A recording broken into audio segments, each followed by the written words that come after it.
Oke, balik lagi bareng gue Evan di section Tanya Evan. Kali ini kita bakal ngebahas salah satu pertanyaan yang menurut gue sangat amat menarik. Kenapa sih sosmed semakin lama kok jadi semakin toksik? Kita bakal coba jawab pertanyaan ini karena ini juga jadi concern gue sih. Mungkin beberapa tahun lalu gue juga mikir bahwa kenapa sih Twitter jadi banyak gosip gini, iklan voice sex, call sex, dan video call bla bla bla lah pokoknya itu dari Twitter. Instagram jadi banyak akun-akun gosip, kayak YouTube juga algoritmanya makin gak jelas, kayak ngerekomendasiin sesuatu hal yang ya nggak terlalu bermanfaat buat kita. Trending pun kita bisa lihat bahwa isinya hal-hal yang nggak terlalu bermanfaat gitu. Kalau menurut gue pribadi, jatuhnya sih kalau misalnya penggunaan kita tidak terkontrol, kita mindlessly scrolling, kita mindlessly ngeklik apapun yang ada di feed kita, wajar aja ketika itu menjadi toxic buat kita gitu. Jadi secara absolut jatuhnya memang mungkin semakin toxic, tapi secara relatif sebenarnya sosmed itu nggak berubah jadi toksik. Ya cuman orang-orangnya aja yang jadi ke bawah sama algoritma, orang-orangnya aja yang nggak bisa menggunakan secara sadar, orang-orangnya yang nggak cepat beradaptasi dengan algoritma ini, ya jadinya sosmed ini semakin toksik gitu. Ketika gue ngedenger saran gitu dari orang untuk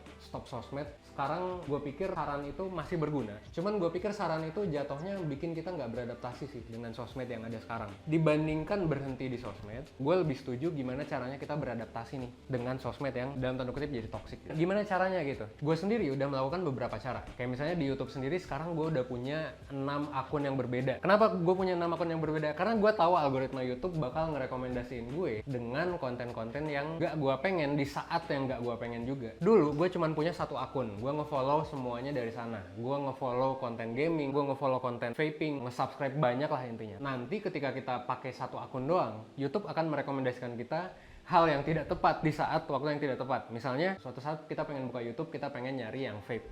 Tapi ternyata YouTube ngerekomendasiin video Dota. Ya kita bakalan nonton video Dota dong, secara nggak sadar gitu. Ini kalau kita nggak bijak dan nggak sadar makanya. Itu yang terjadi pada gue dulu. Jadi gue ngabisin banyak waktu di YouTube kayak gitu, karena rekomendasinya kayak gitu di home gitu. Dan kita nggak bisa memungkiri bahwa ya kalau orang dikasih rekomendasi ya orang pasti akan nonton. Dan solusinya adalah gue membuat berbagai akun YouTube untuk berbagai kepentingan. Nah kenapa gue melakukan itu? Karena biar nanti rekomendasinya sesuai dengan waktu yang gue mau juga. Jadi gue gak menghabiskan waktu di sana secara nggak sadar gitu. Kalau saran gue sih buat lo adalah ya lo mulai diferensiasi kayak gitu sih. Ini khusus untuk YouTube. Untuk Instagram, gue ngerasa Instagram itu adalah cara buat gue ngikutin apa yang sedang teman gue lakukan, ngikutin apa yang lagi ngetrend nih saat ini, ngelihat sebenarnya apa sih yang lagi viral di Instagram. Jadi di Instagram gue nggak bikin beberapa akun, tapi gue coba nge-mute banyak orang yang gue pikir nggak penting deh ngelihat story-nya orang ini gitu. Jadi gue kayak ya udah nge-mute orang-orang aja. Menurut gue kayak gitu hacknya kalau di Instagram. Kalau di Twitter sebenarnya gampang banget ya. Kalau di Twitter lo tinggal bikin list. Dan kalau gue sendiri sebenarnya gue punya 2 akun Twitter. Satu yang buat ngefollow teman-teman gue dan ngefollow pop culture, ya intinya yang random lah. Kenapa? Karena ya gue perlu tahu berbagai hal yang terjadi di dunia ini meskipun kayak nggak penting. Terus akun yang kedua gue dedikasiin buat ngefollow akun-akun finance, akun-akun startup, akun-akun investasi dan lain sebagainya. Nah dengan 2 akun itu aja gue udah bisa kebantu sih. Ya intinya gitu sih. Coba gunakan sosmed lu secara sadar, ya it's okay untuk lo ngefollow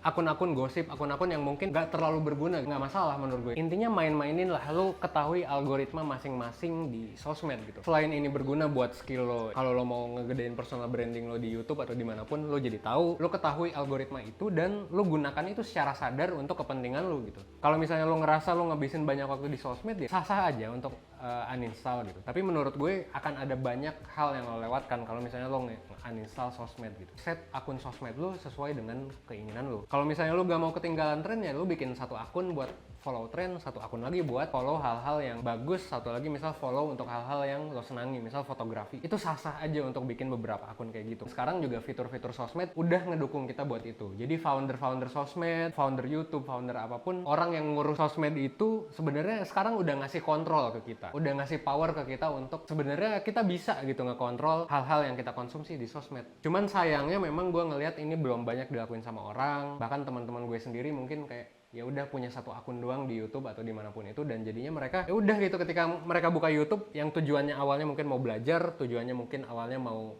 have fun, malah direkomendasiin sesuatu yang nggak sesuai gitu sama tujuan mereka. Jadi saran gue ya udah Instagram lo mute semua orang yang lo pikir nggak akan ngaruh ke hidup lo follow orang-orang yang berguna, lo follow orang-orang yang emang orang ini bisa ngasih impact ke lo. Intinya lo harus tahu algoritma-algoritma dari si sosmed-sosmed yang lo pakai. dan lu pakai algoritma itu untuk kepentingan lu. Ya mau kepentingan lu nanti ikutin akun gosip, ikutin akun yang mungkin ya dalam tanda kutip gak berguna gitu ya, nggak apa-apa juga kalau lu mau tahu gitu kan. Gue juga kayak gitu kok. Jadi gue juga pengen tahu ketoksikan apa yang terjadi gitu di dunia sosmed saat ini, dan itu fine. Gunakan sosmed secara bijak dan sadar, dan inget bahwa lo punya kontrol. Sebaiknya lo pakai kontrol itu. Sekian dari gue di section tanya Evan. Kalau misalnya lo ada pertanyaan atau hal apapun, silakan tanyakan di comment sections. Gue bakal ngejawab soal ya banyak hal, mulai dari teknologi, startup, bisnis, self-development, gaming, review vape, ya dan banyak hal. Intinya hal-hal random yang ya menurut gue berguna buat di-share buat lo semua. Gitu sih, jadi jangan lupa buat like, komen, dan subscribe. Gue harap video ini bermanfaat buat lo. Kalau nggak bermanfaat, supaya nggak toxic buat lo, ya lo unsubscribe. Sekian dari gue Evan. See you in the next video.